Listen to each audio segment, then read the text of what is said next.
J'avais oublié d'enlever la rondelle dans le pot d'échappement. Quel étourdi je fais quand même, hein.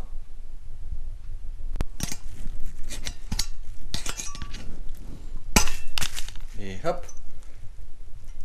Par ici. Bon, putain, juste le mec, il a mis de la peinture, hein, c'est bien.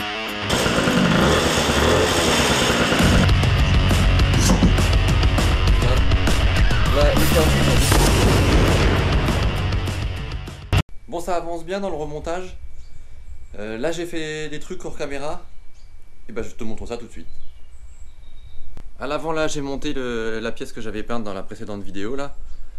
Pour matcher avec le reste, vu que l'interrupteur était couleur beige, j'ai mis un interrupteur noir qui matche mieux.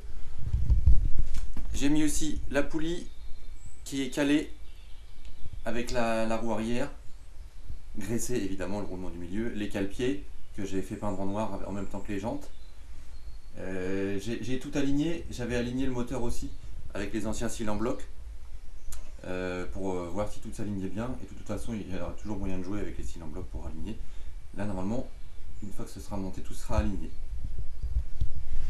J'avais monté la roue arrière un peu vite là, ici, mais j'avais pas câblé le feu arrière.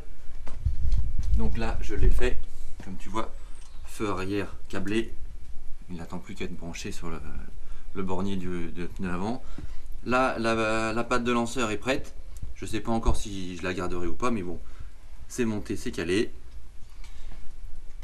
Et j'ai également fabriqué un support de plaque que je fixe comme d'habitude sur les...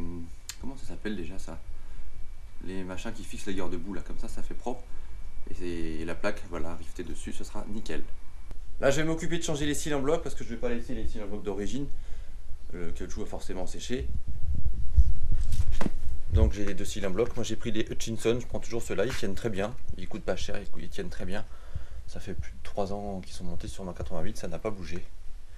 Et là j'ai acheté l'outil. D'habitude je le fais sans l'outil. Je fais avec des douilles du 32, mais là j'ai décidé de me simplifier la vie. Donc j'ai acheté l'outil Mir 35 spécial cils en bloc. Allez, je fais ça.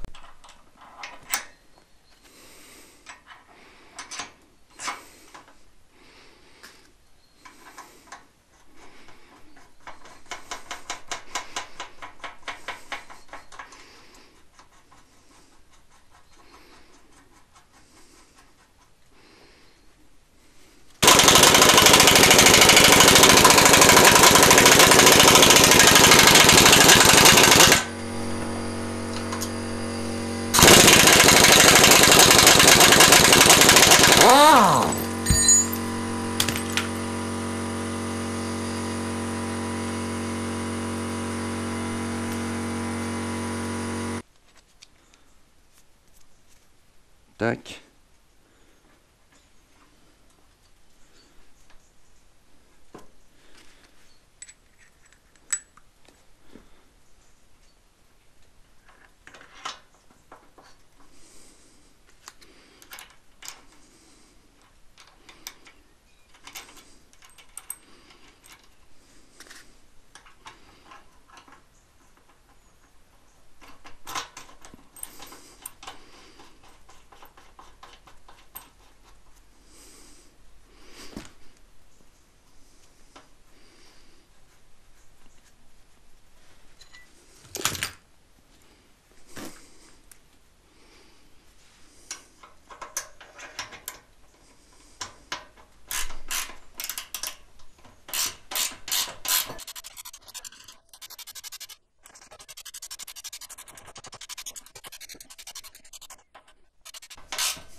Voilà.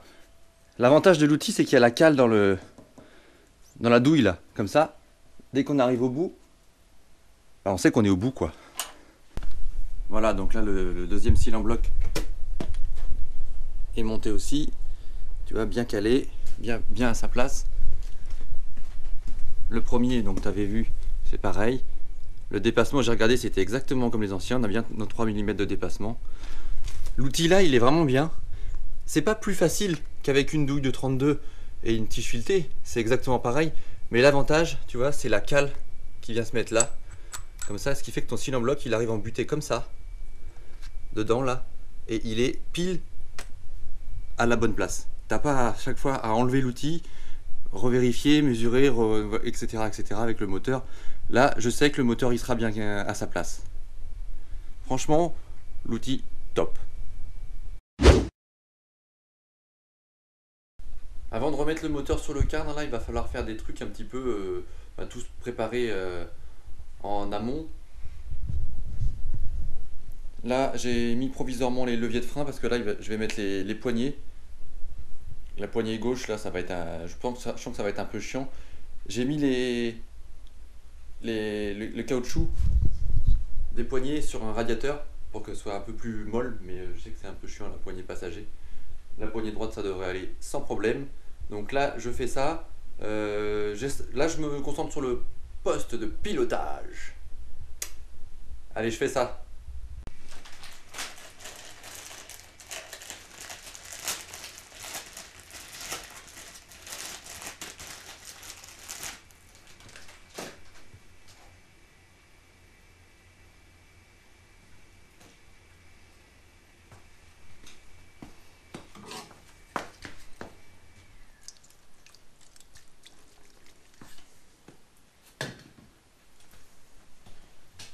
Un peu dégrippant pour que ça glisse un peu mieux.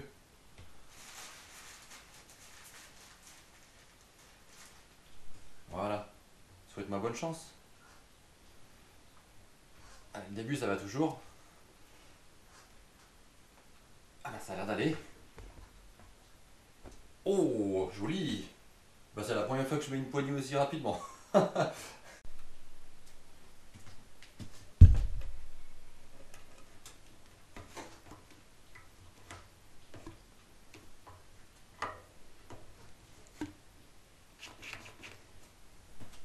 Tac.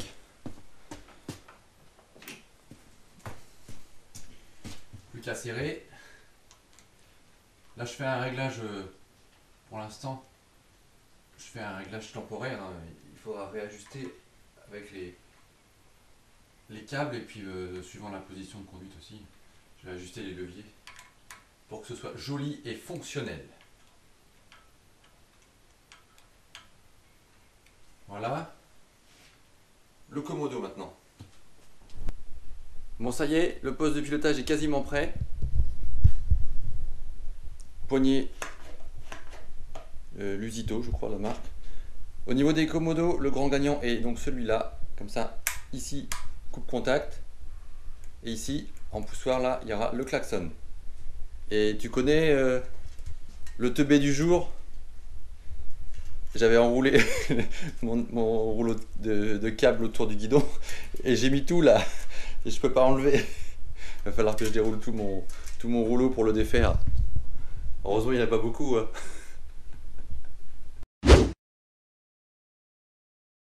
Je continue la préparation là, de tout ce qui va falloir pour monter le moteur. Là j'ai monté le support du ressort. Que je vais être en ressort Doppler.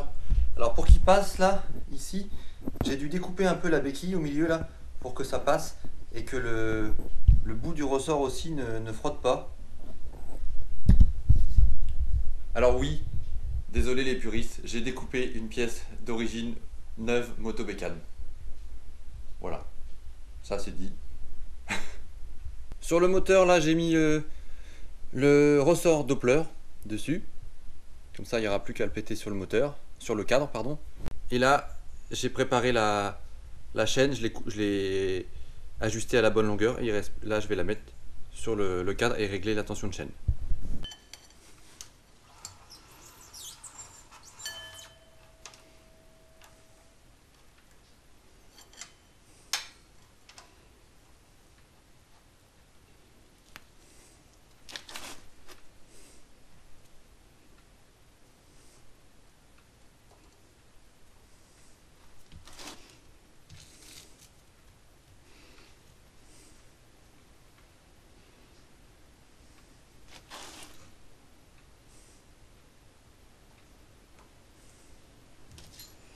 Tac, je mets le pignon dans le bon sens, c'est mieux.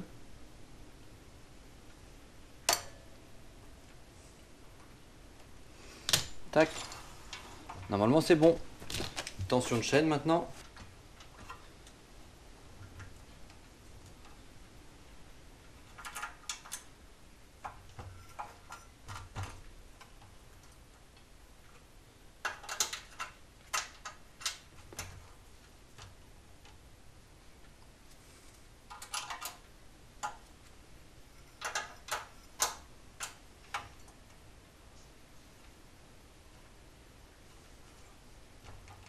Là, ça m'a l'air bien.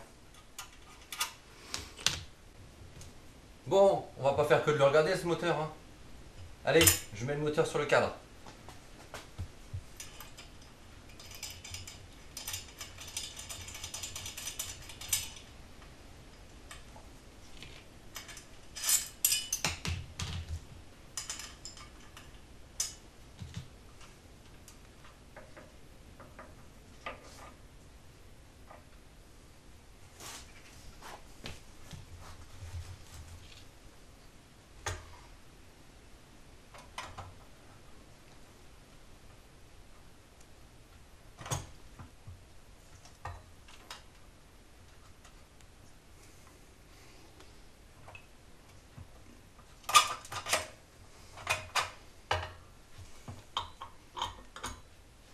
Voilà.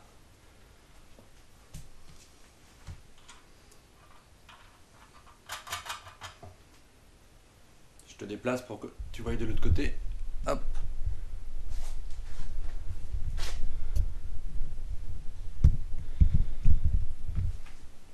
Donc là, moi, sur les... Maintenant, je me fais toujours un montage écrou contre écrou sur l'axe et je serre pas fort pour que l'axe ne fasse pas tourner les cils en bloc à la montée moteur. Je vais faire ça hors caméra. Là, il me restera le fil de masse à faire. Je sais pas encore si je le prends là, mais je vais peut-être le prendre ici, là. Ici, sur la platine de kick, pour que ça soit plus court et rejoindre l'autre masse. Là, j'ai mis la bride de peau là, avec frein filet fort plus ressort de sécurité. Et là, il y aura le petit système que je mets toujours pour les ressorts avec un câble qui fait le tour du cylindre. Et là, maintenant, je vais fixer le pot mal aussi.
Bon ben voilà, je pense que je vais m'arrêter là pour cette vidéo. Je te montre les derniers trucs que j'ai fait quand même. Donc là, le pot, il est ajusté. Je suis content, ça passe. Avec la béquille centrale, ça passe. Je fais un contre. Voilà. Ça passe juste. Et béquille pliée, ça va aussi. Enfin, en route quoi. Là, j'ai fait mon petit système avec des câbles que j'ai fabriqués pour maintenir le pot, pour éviter que ça tire sur le ressort. À l'arrière là, c'est un montage un peu anarchique parce que j'ai dû mettre une entretoise pour éloigner, sinon ça touchait la béquille. Mais là normalement tout passe. Là la pédale lanceur, ça devrait aller aussi, j'ajusterai avec la biellette. Le carter, on peut le mettre. Tac, tu vois, ça passe avec le système de pot. On est bien appliqué au niveau des écrous. C'est nickel. Et le gris du pot va bien avec le gris de la Moog. C'est en partie pour ça que je l'ai choisi. Donc voilà, là, les principales choses. Je sais pas si on voit bien. Les principales choses sont faites. Il reste tous les petits trucs chiants avant de redémarrer là. Câblé, starter, câble de gaz, les freins. Qu'est-ce qu'il reste à faire? Fixer la bobine, etc., etc. Plein de petites choses à mettre et à fabriquer aussi, parce qu'il faut que je fabrique sur mesure des trucs. Mais ça, ce sera pour la prochaine vidéo. Et la prochaine vidéo, ça, je te le garantis, c'est le démarrage de ce moteur. Allez, merci d'avoir suivi. N'hésite pas à regarder mes autres vidéos. Et comme d'hab, ben, liker, abonne-toi si ce n'est pas déjà fait, s'il te plaît. Et puis voilà quoi, un petit commentaire aussi, ça fait toujours plaisir. Allez, ciao!